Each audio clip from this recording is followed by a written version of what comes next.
है ना, प्रत्यक्ष विधि जिसको हम बोलते हैं डायरेक्ट मेथड बोलते हैं, है ना।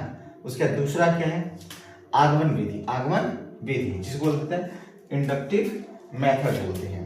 तीसरा आपके पास है निगमन विधि, निगमन विधि जिसको बोलते हैं डिडक्टिव मेथड बोलते हैं, डिडक्टिव मेथड। उसके बाद चौथा आपके पास है प्रयोग विधि, प्रयोग विधि से हमें ज्ञान प्राप्त करने की विधि क्या होती है, जिसको बोलते हैं, है ना, एक्सपेरिमेंटल मेथड, एक्सपेरिमेंटल मेथड कहते हैं। पांचवा है अंतर प्रज्ञा विधि, है ना, डिडक्टिव मेथड बोलते हैं।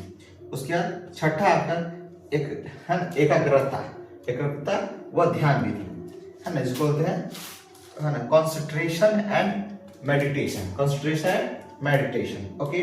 और लास्ट है शब्द विधि जिसको बोलते हैं वर्ड मेथड। इतना याद रखिएगा, सबसे पहले इन सब विधियों को पहले एक बार याद कर लीजिए, है ना, इसको याद कर लीजिए। उसके बाद आपका काम होगा कि सभी जैसे प्रत्यक्ष विधि उसको थोड़ा एक्सप्लेन करके अपने बुक से, है ना, कर लीजिए, जो भी यूनिवर्सिटी से आप कर लेंगे एक बार करके। तो इससे क्या होगा, आपका क्लियर माइंड और पॉइंट याद रखना वेरी इंपॉर्टेंट है, क्योंकि हम भी ऐसा गलती करते थे, पॉइंट याद नहीं रहता था, एग्जाम हॉल में जाते थे, पॉइंट माइंड से मिस हो जाता था। तो ऐसा गलती नहीं करेंगे, ठीक है। तो आज के लिए